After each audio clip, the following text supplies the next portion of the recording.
Hola, buenas. Vamos a hablar acerca de un grupo de trastornos que merecen nuestra atención debido a su gran importancia dada por su frecuencia y por sus repercusiones sobre el individuo y sobre la sociedad. Se trata de los trastornos psicóticos. Entonces, los saludo y a continuación vamos a hablar un poco acerca de este grupo de trastornos. Hay varias definiciones de psicosis. Por ejemplo, hay definiciones tan amplias como que la psicosis es la pérdida de las fronteras del ego o es un grave deterioro de la evaluación de la realidad, pero son definiciones que no son prácticas porque hay un grave deterioro de la evaluación de la realidad también en una depresión severa y lo hay en una demencia y en un retardo mental y en múltiples situaciones. Y lo de la pérdida de las fronteras del ego es cierto desde un punto de vista psicoanalítico, pero no nos permite hacer un diagnóstico certero que conduzca a un tratamiento de un paciente. Ahora, la definición más estrecha de psicosis es la que dice que un trastorno es psicótico cuando tiene ideas delirantes o alucinaciones.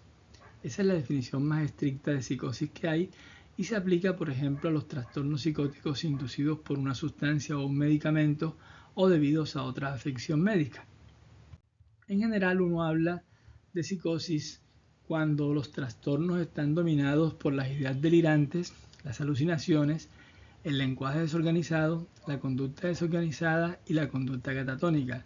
Cuando esos síntomas son los que dominan el cuadro clínico, entonces estamos hablando de un trastorno psicótico. Esos son los trastornos que están en el capítulo de trastornos psicóticos, los que se caracterizan por los síntomas que aparecen en esta diapositiva. Entonces, los trastornos psicóticos incluyen los que se aprecian en esta diapositiva.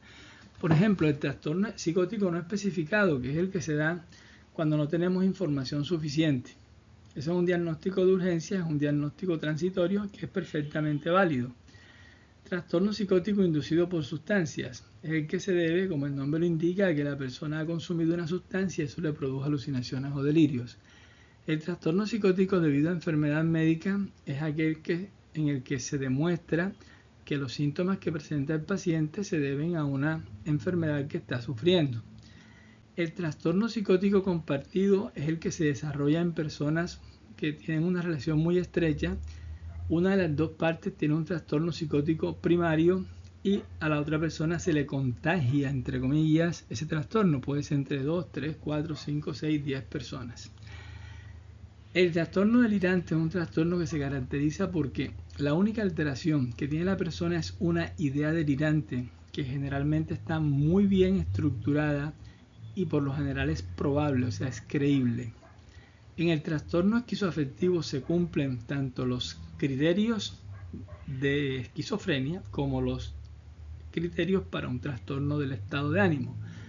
O sea, es como si la persona tuviera una enfermedad que incluye síntomas de esquizofrenia y síntomas de un trastorno del ánimo.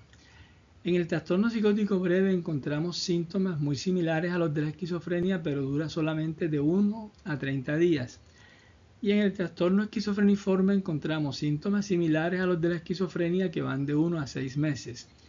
Entonces empezaremos hablando de las esquizofrenias.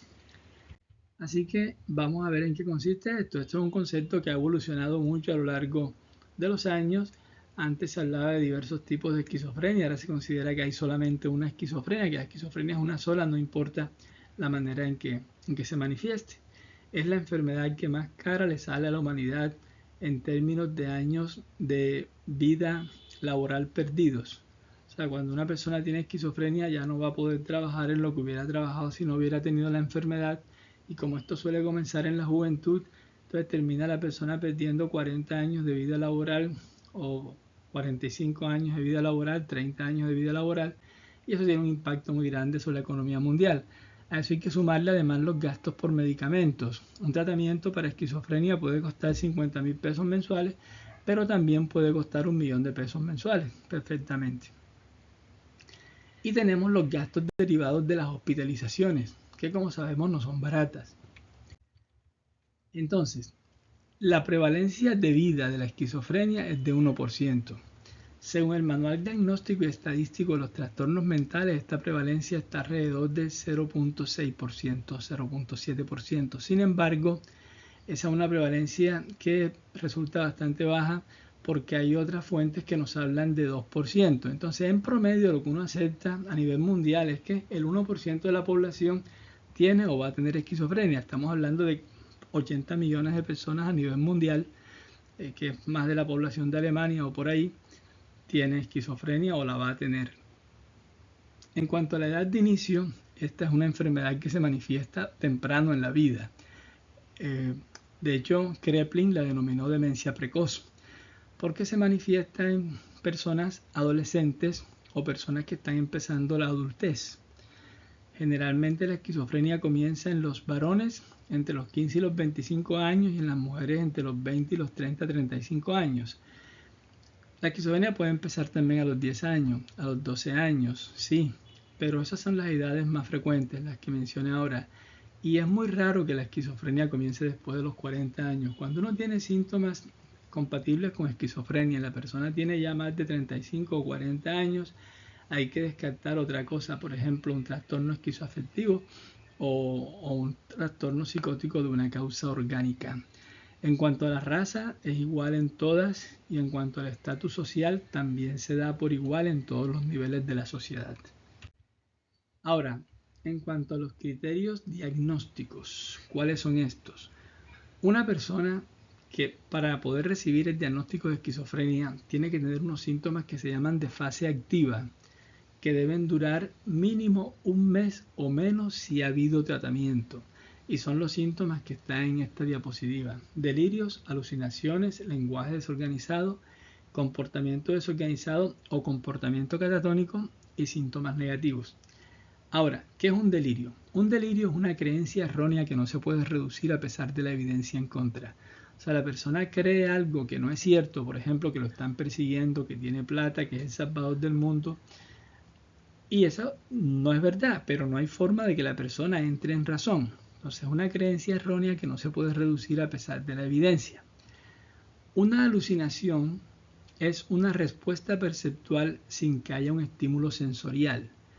Entonces la persona oye voces que no existen, ve cosas que no existen, por ejemplo, o puede sentir que lo tocan sin que lo estén tocando, o puede sentir que su cuerpo está cambiando de forma, etcétera, etcétera. Hay diferentes tipos de alucinaciones: auditivas, visuales, táctiles, olfatorias, gustativas, y senestésicas y sinestésicas.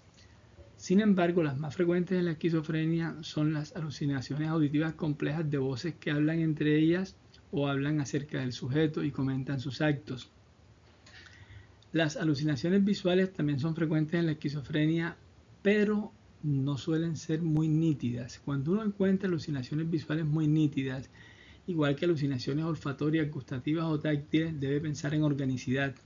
Mientras que cuando uno encuentra alucinaciones auditivas complejas de voces que hablan entre ellas o hablan de sujetos en tercera persona, hay que pensar en esquizofrenia. No es patognomónico, pero es muy sugestivo. Es lo mismo que pasa con los delirios. Cuando los delirios son extraños, como el eco del pensamiento, el robo del pensamiento, la inserción o control del pensamiento, control de actos, esos son delirios muy extraños, muy extravagantes, y son altamente sugestivos de esquizofrenia. No son necesariamente exclusivos de esa entidad, pero sí son muy sugestivos. El lenguaje desorganizado es el lenguaje que resulta incomprensible. Es el lenguaje en el cual el paciente tiene tanta pérdida de asociaciones o tanto uso de neologismos que uno no entiende bien lo que está diciendo. El comportamiento desorganizado es el que se aparta marcadamente de las expectativas de la cultura. Por ejemplo, el paciente que anda en harapos por la calle, completamente sucio, desaseado, fétido. Ese es el extremo, pero no tiene que llegar hasta allá. Y el comportamiento catatónico es aquel en el cual el cuadro clínico está dominado por las alteraciones en movimiento voluntario, que puede ir de la inhibición a la agitación, pasando por los manierismos, las estereotipias, los tics múltiples, las muecas llamativas, las posturas catatónicas, etc. Y los síntomas negativos se refieren principalmente a la incapacidad para transmitir emociones o aplanamiento afectivo y la pérdida de la voluntad o abulia. Pero en los síntomas negativos también podemos incluir la la incapacidad para experimentar placer o anedonia, y también se puede incluir la apatía, el aislamiento social. Además, se puede incluir allí la alogia, que es la incapacidad para estructurar un discurso suficiente en cantidad y contenido. Entonces, la persona debe tener mínimo 2 de estos, de los cuales uno de los 3 primeros tiene que estar presente. O sea que si la persona solamente tiene comportamiento desorganizado y síntomas negativos, no es suficiente para diagnosticar esquizofrenia. Por lo menos uno de los 3 primeros tiene que estar: delirios, alucinaciones o lenguaje desorganizado. Y mínimo son 2 de estos criterios. Mínimo 1 mes o menos si ha habido tratamiento. Entonces estos síntomas tienen que estar presentes por lo menos 1 mes o menos, porque con tratamiento pueden ceder en 2-3 semanas. Eso es posible. Ahora, B, deterioro. La esquizofrenia implica deterioro. La persona no va a ser capaz de desempeñarse en lo mismo que hubiera podido si no le hubiera dado la enfermedad. Generalmente las personas con esquizofrenia no pueden trabajar, y cuando trabajan es en cosas muy elementales, o sea, cosas muy sencillas bajo supervisión. Yo he conocido pacientes con esquizofrenia que trabajan, sí, pero trabajan en cosas que no les generen mucho estrés o trabajan bajo supervisión de otras personas. Pero implica un funcionamiento previo, un funcionamiento, por debajo del nivel previo al inicio de la enfermedad. Ahora, ¿cuál es la duración de la esquizofrenia? Mínimo 6 meses, de los cuales 1 mes de síntomas de criterio A ha estado presente. Son los síntomas de fase activa que hablábamos hace ratico, mínimo 1 mes o menos si ha habido tratamiento. Ahora, esos 6 meses que incluyen los pródromos, que son los primeros cambios que experimenta el paciente. O sea, que lo ven que se mira mucho en el espejo, que se aísla, que comienza a leer libros raros, se cambia de religión varias veces, bueno, en fin. Primeros cambios. Luego vienen los síntomas de fase activa y después vienen los síntomas residuales, o sea, lo que queda después del tratamiento. Todo eso junto debe dar mínimo 6 meses, si no, no es esquizofrenia. Hay que anotar que la esquizofrenia es una enfermedad incurable hasta la fecha, por lo cual el tratamiento también va a ser de por vida. Los pacientes van a necesitar medicación de por vida. Bueno, cuando uno habla de esquizofrenia tiene que excluir otros trastornos psiquiátricos. Por ejemplo, hay que excluir que la persona no vaya a tener un trastorno esquizoafectivo, que ya veremos en qué consiste, o un trastorno depresivo mayor, un trastorno bipolar, que es fácil de diferenciar por el predominio de los síntomas del estado de ánimo que hay en estas entidades. Y también hay que excluir organicidad, porque una persona puede psicotizarse por consumir una sustancia o un medicamento, o puede estar psicótica debido a una afección médica. Así que también hay que hacer el diagnóstico diferencial en ese caso. Ahora, cuando una persona tiene antecedentes de un trastorno del espectro autista o un trastorno de la comunicación, solamente se necesita 1 mes de síntomas de fase activa para hacer el diagnóstico de esquizofrenia. Hay ciertos especificadores. Por ejemplo, uno puede explicar si la persona está en el primer episodio, el cual puede estar en plena crisis, o sea, episodio agudo, o si está en remisión parcial, o si ya es un primer episodio en remisión completa. O sea, ya pasaron los 6 meses, ya salió de su crisis y está prácticamente como antes de empezar el cuadro. Bueno, uno puede especificar que hay episodios múltiples, de los cuales uno puede estar en episodio agudo, o sea, la persona ya ha tenido varias crisis, o el actual está en remisión parcial o el actual está en remisión total. Hay un patrón que es continuo, o sea, hay personas que así como tienen episodios, hay otras que siempre están enfermas, o sea, no salen de las crisis nunca. Esos son pacientes con peor pronóstico, nunca se alcanzan a recuperar y son los que menos responden a los medicamentos. Y hay también especificadores de curso longitudinal no especificados cuando no conocemos cuál ha sido la evolución del paciente o no se ajusta a lo que hemos mencionado. Hay otro especificador que es con catatonía. Antes hablábamos de esquizofrenia catatónica, ahora no, hablamos de esquizofrenia con catatonía. Y se utiliza este especificador cuando el paciente presenta varios de los síntomas que ven ahí en la diapositiva. Por ejemplo, estupor, el paciente está inhibido, está completamente indiferente al medio, también puede estar en un estado de agitación, o está en un estado de catalepsia o flexibilidad seria, que es que permite adoptar ciertas posiciones incómodas. Eso ya casi no se ve con los medicamentos que hay en la actualidad. o el paciente no habla o se resiste a todo lo que se le diga o está en unas posiciones muy curiosas y así las mantiene todo el día o tiene posturas carentes de sentido o tiene secuencias de movimiento absurdas que son las estereotipias o está, como ya lo dije, muy agitado o presenta muecas muy llamativas o tiene ecolalia, es decir, que repite todo lo que oye, o ecopraxia, y es que imita los movimientos de los demás. Entonces, con varios de estos síntomas ya uno dice que el paciente tiene catatonía. Uno puede también decir qué tan grave es el episodio actual tomando en cuenta qué tantos síntomas tenga la persona de los criterios diagnósticos y qué tan graves sean estos síntomas. Entonces un episodio puede ser leve, moderado o grave. Generalmente los pacientes que nos llegan a la urgencia tienen un cuadro grave. Ahora, el DSM-4, texto revisado que se usó hasta hace más de 10 años, dividía la esquizofrenia en varios subtipos. Entonces, dividía el paranoide, que consistía en que predominaban las alucinaciones y los delirios, era la que empezaba más tarde, y el afecto estaba bastante preservado. El afecto es la función mental mediante la cual uno expresa las emociones. Es diferente del ánimo. El ánimo es como uno se siente y el afecto es como uno lo expresa. La esquizofrenia desorganizada es aquella en la cual predominan el comportamiento y el lenguaje desorganizado, el afecto está muy comprometido, puede ser plano o inapropiado, y al mismo tiempo es la que tiene más síntomas y comienza más joven, es la más deteriorante. La esquizofrenia catatónica ya sabemos en qué consiste. La indiferenciada es cuando no podemos encajarla bien en ninguna de las anteriores, y la residual es la esquizofrenia que se presenta en aquellas personas en las que hay evidencia de que en algún momento cumplieron los criterios para esquizofrenia, pero ya no los tienen completamente. Entonces esa es una esquizofrenia residual.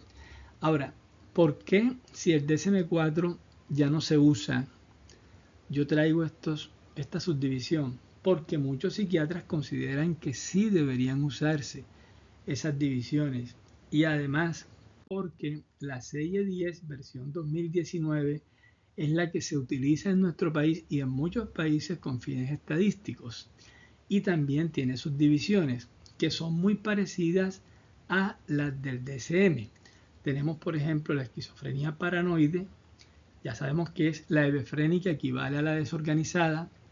Catatónica sabemos que es, indiferenciada sabemos que es. La depresión posesquizofrénica consiste en un cuadro de características depresivas que se presenta después de un episodio agudo de esquizofrenia, episodio psicótico agudo de la esquizofrenia, y el individuo cae en una profunda depresión que tiene un altísimo riesgo de suicidio.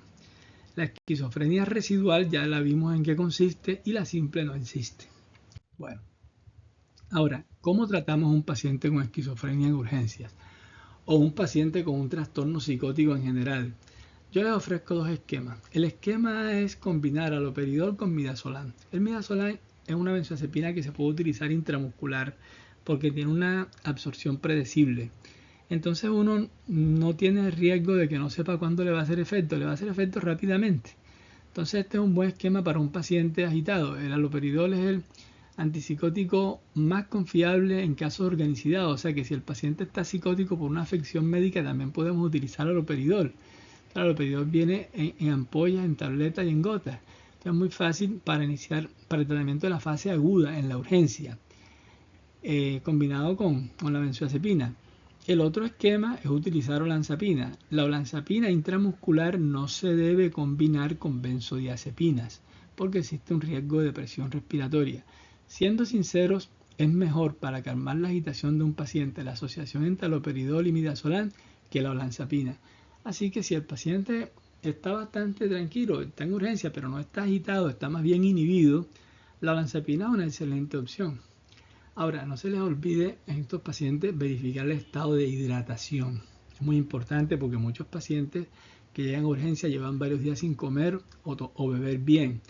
Entonces hay que ver cómo está el estado de hidratación y va a ser muy probable que necesite solución salina normal. Pídanles a los pacientes también los paraclínicos de combate en la urgencia. Pídanle un hemograma, un urianálisis, unas pruebas de estado hepático, unas pruebas de función renal, una glicemia. Esto es muy útil para la valoración global del paciente. Recuerden que estos medicamentos psiquiátricos por lo general se metabolizan en el hígado y se quedan por la orina. Ahora, la idea del tratamiento a largo plazo es que se haga con antipsicóticos atípicos. O sea que apenas el paciente esté calmado, ya uno cambia el haloperidol, por risperidona o por olanzapina o por cualquier otro antipsicótico atípico, porque tienen menos riesgo de trastornos del movimiento inducido por neurolépticos como las disinesias tardías, y además mejoran el ánimo y tienen mejor tolerabilidad y tienen acción sobre los síntomas negativos en el 50% de los pacientes. Entonces lo ideal es llegar a los antipsicóticos atípicos. Ahora, vamos a hablar un poquito del pronóstico de la esquizofrenia. Esto depende del grado de ajuste premórbido. Quien funcionaba bien antes de la enfermedad es más probable que funcione aceptablemente bien después. Si la enfermedad comienza de manera aguda, es de mejor pronóstico. Si comienza temprano en la vida, es de peor pronóstico. Si es en el sexo masculino, es de peor pronóstico. Si hay acontecimientos precipitantes que expliquen que se está presentando una crisis, es de mejor pronóstico. Las alteraciones del estado de ánimo señalan mejor pronóstico. Si los síntomas de fase activa duran mucho, es de peor pronóstico porque la crisis va deteriorando al paciente. Si el funcionamiento entre los episodios es malo, el pronóstico es peor. Si persisten síntomas residuales entre los episodios, el pronóstico es peor. Si hay anormalidades cerebrales estructurales demostradas en una imagen cerebral, eso indica peor pronóstico. Si hay signos neurológicos blandos, como por ejemplo persistencia de reflejos primitivos, alteraciones en la coordinación o alteraciones en los movimientos oculares, ya estamos hablando de peor pronóstico. Y si en la familia ha habido trastornos del estado de ánimo, hay mejor pronóstico. Mientras que si en la familia hay historia familiar de esquizofrenia, hay peor pronóstico. Bueno, hablemos un poco acerca del trastorno esquizofreniforme.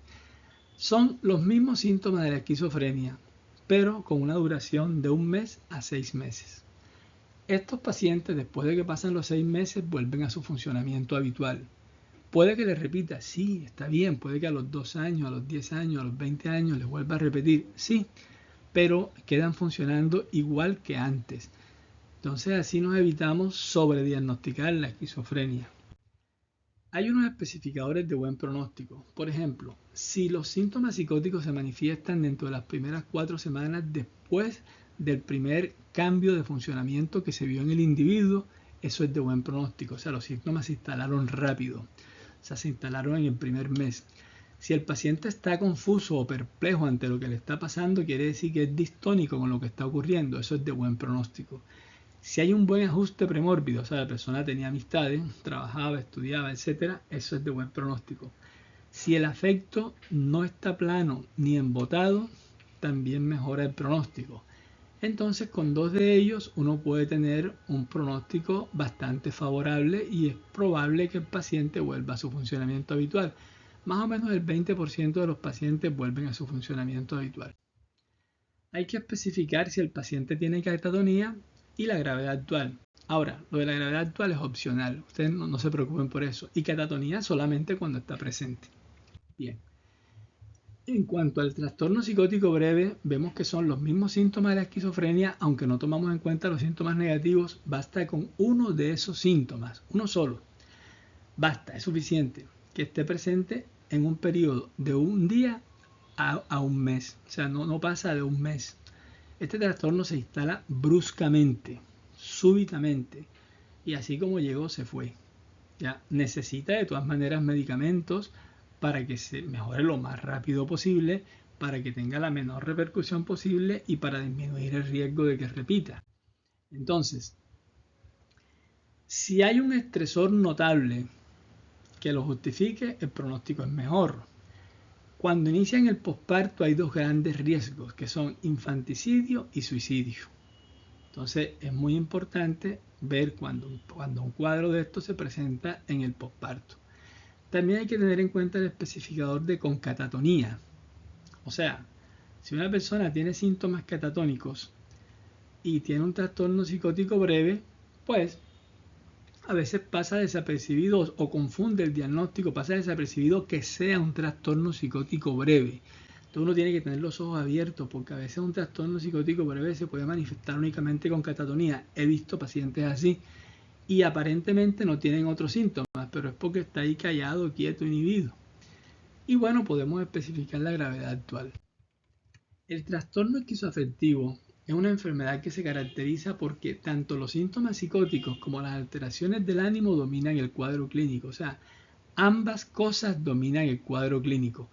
Una persona con un trastorno depresivo mayor puede tener síntomas psicóticos, sí, pero lo que domina el cuadro son los síntomas depresivos. Una persona con esquizofrenia puede deprimirse, sí, pero lo que domina el cuadro son los síntomas psicóticos. En el trastorno esquizoafectivo ambas cosas dominan el cuadro clínico. Entonces, veamos esta gráfica. Episodios maníacos o depresivos más síndrome psicótico, que son los síntomas del criterio de APA esquizofrenia, es igual a trastorno esquizoafectivo. Se supone que ha habido un periodo de por lo menos 2 semanas en los cuales la persona ha tenido síntomas psicóticos sin tener alteraciones marcadas del ánimo. Aquí lo vemos más detallado. Episodios maníacos o depresivos más delirios, alucinaciones, lenguaje desorganizado, conducta desorganizada o síntomas negativos es igual a trastorno esquizoafectivo. Hay dos clases, esquizoafectivo bipolar en el cual hay síntomas maníacos, también puede haber síntomas depresivos, y esquizoafectivo depresivo en el que solamente hay síntomas depresivos junto con los síntomas psicóticos. Entonces ahí está, hay que especificarlo, si es bipolar o depresivo, puede especificar uno si tiene catatonía, y los especificadores de curso son similares a la esquizofrenia, si es un solo episodio o si ya van varios episodios, si está en remisión, si no está en remisión, y uno puede especificar la gravedad también. Ahora, ¿qué es el trastorno delirante? Esta es una entidad sumamente interesante. Es muy interesante porque en el trastorno delirante lo único que tiene el paciente es una y a veces más idea delirante, una idea delirante. Es lo que tiene esta persona. O sea, por lo demás, ella se ve funcional. O sea, no se le nota absolutamente nada. Entonces son delirios que son probables. O sea, casi nunca son extraños. O sea, son delirios que pueden estar ocurriendo. Son delirios que están sistematizados, estructurados, lo que lo hace creíble. Y mucha gente termina convencida de que es verdad lo que están diciendo. Y con frecuencia tienen una base real.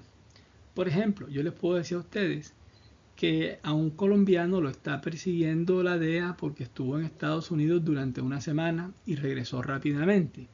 Entonces, eso puede ser creíble. ¿Por qué? Porque la DEA, ustedes saben lo que pasa con los latinos. Bueno, eso puede, pero no, y esa persona estuvo en los Estados Unidos, es una base real, pero no quiere decir que sea verdad, ¿cierto? Bueno, entonces, las ideas delirantes del trastorno de este nombre generalmente no son extravagantes y por lo menos duran un mes. No tiene criterios para esquizofrenia.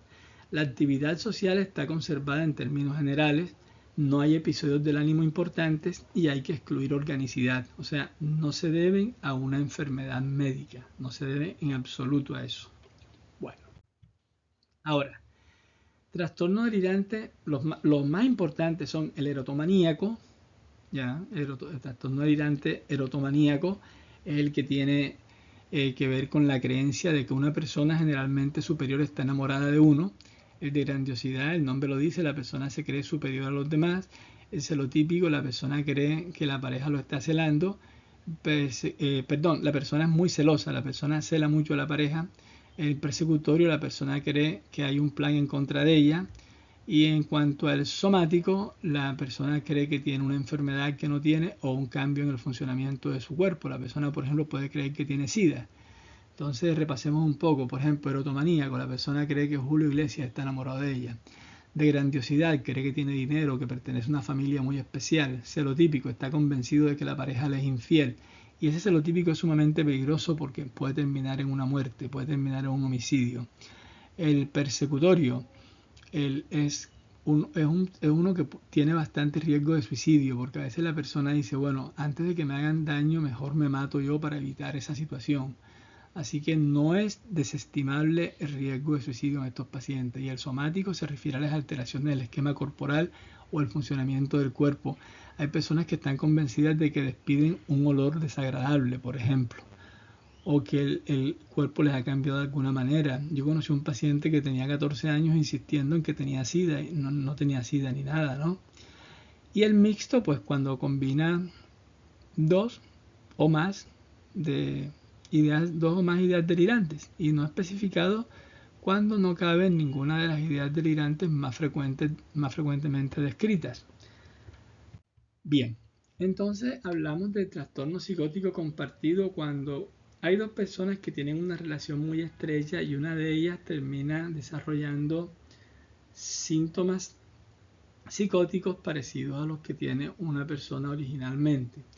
Entonces la idea delirante se parece a la original. Por ejemplo, una mujer piensa que los vecinos tienen un complot contra ella y convence a los hijos de que eso es así, y los hijos terminan teniendo el mismo delirio. ¿Ok? Cuando yo trabajé en el Hospital de San Pablo, a veces llegaban a la urgencia varias personas a llevar un paciente y terminaban quedándose hospitalizados dos, no uno solo, porque resulta que había un trastorno psicótico compartido. Entonces había que hospitalizarlos en pabellones diferentes para que no siguieran retroalimentándose en el delirio, ¿no? Bueno, hay trastornos psicóticos debido a otra afección médica. Por ejemplo, una persona debido a una enfermedad que sufre, como por ejemplo una epilepsia o un tumor, una infección, cualquier cosa, termina presentando alucinaciones o ideas delirantes. Sin embargo, esto se demuestra a partir de la historia clínica, del examen físico, de las pruebas de laboratorio, de las imágenes. Entonces uno dice, bueno, esta persona tiene estos síntomas psicóticos debido a X enfermedad. Entonces estos son algunos ejemplos de enfermedades médicas que pueden producir síntomas psicóticos. No es que haya que aprendérselas de memoria, es para que sepan que muchas alteraciones médicas pueden producir síntomas psicóticos, muchas de ellas. O sea, no es necesario tenerlas todas en la cabeza, pero sí tener la mente abierta cuando uno tiene un paciente psicótico que no necesariamente es una esquizofrenia, ni un trastorno esquizoafectivo, ni un trastorno psicótico breve, etcétera, sino que puede ser resultado de una afección médica. Así como hay trastorno psicótico inducido por sustancias. Por ejemplo, las personas que por fumar marihuana o por consumir cocaína o por tomar alcohol o incluso por algunos medicamentos terminan con síntomas psicóticos. Hay una anotación que dice que no se deben incluir las alucinaciones si el sujeto es consciente de que son provocadas por la sustancia. O sea que si una persona consume yagé o consume hongos o consume LSD y tiene alucinaciones y sabe que es por lo que consumió, esa persona no está psicótica porque ya sabe que fue por eso. Ahora, si ya entra en un mal viaje porque pierde la conciencia de lo que consumió, entonces ahí sí estaría ya en un trastorno psicótico. Hay una evidencia de causalidad, o sea, fue por esta sustancia, hay una relación temporal, o sea, acaba de consumirla o la está consumiendo y no se debe a otros trastornos mentales. ¿Cuáles son las sustancias recreativas que con frecuencia se relacionan con el trastorno psicótico inducido por sustancias? Bueno, tenemos el alcohol, ¿sí? Una abstinencia al alcohol se manifiesta con síntomas psicóticos y una intoxicación alcohólica también. Hay personas que se psicotizan cuando están consumiendo alcohol. Lo que pasa es que nuestra cultura es bastante permisiva y a veces no le prestamos mucha atención a estos pacientes. Los alucinógenos a veces pueden hacer que el individuo caiga en un mal viaje y entonces esto se manifiesta como un cuadro psicótico. Las anfetaminas, por ejemplo el éxtasis, que es una anfetamina de diseño, también puede psicotizar a una persona.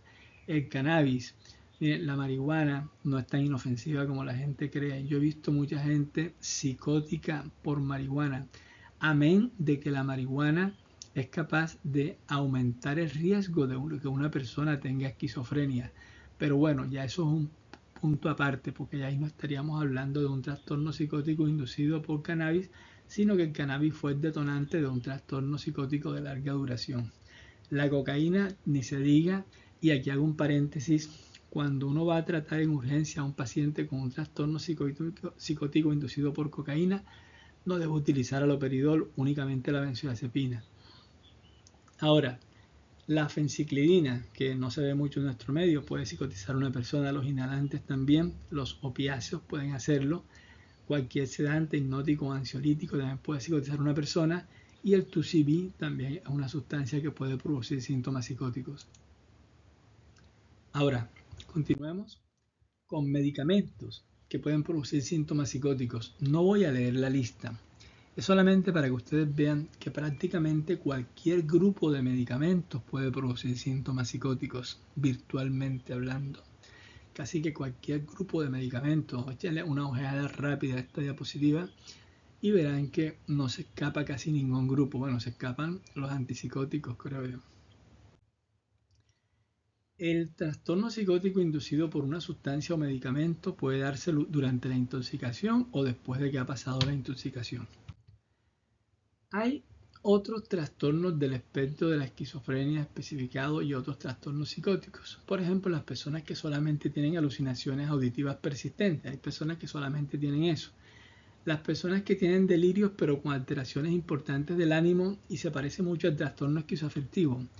Las personas que tienen síndromes psicóticos atenuados, o sea que los síntomas no son francamente evidentes, o los síntomas delirantes en la pareja de un individuo con trastorno delirante.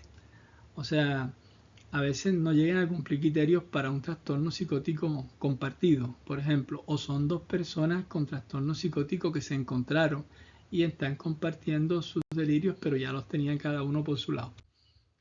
Y hablamos de trastorno psicótico no especificado cuando no tenemos la suficiente información o cuando no encaja en ninguno de los trastornos psicóticos que hemos descrito. Por ejemplo, a veces una persona llega a urgencia, sabemos que está psicótica porque está alucinando o está delirando o tiene un lenguaje desorganizado o un comportamiento desorganizado, pero no sabemos cuánto tiempo lleva con esto, no sabemos si ha consumido una sustancia, no sabemos si tiene una enfermedad médica, no hay un informante, entonces hablamos de trastorno psicótico no especificado y es un diagnóstico válido en la urgencia. Pues bien, lo que hemos hecho es un recorrido por los principales trastornos psicóticos, mostrar cómo se hace el diagnóstico, cómo podemos proceder en la urgencia. Básicamente es igual en todos los casos, como se hizo en el paciente con esquizofrenia, excepto en el caso del paciente con trastorno psicótico inducido por cocaína. Y bueno, muchas gracias por la atención prestada. Ha sido un placer y hasta un próximo video.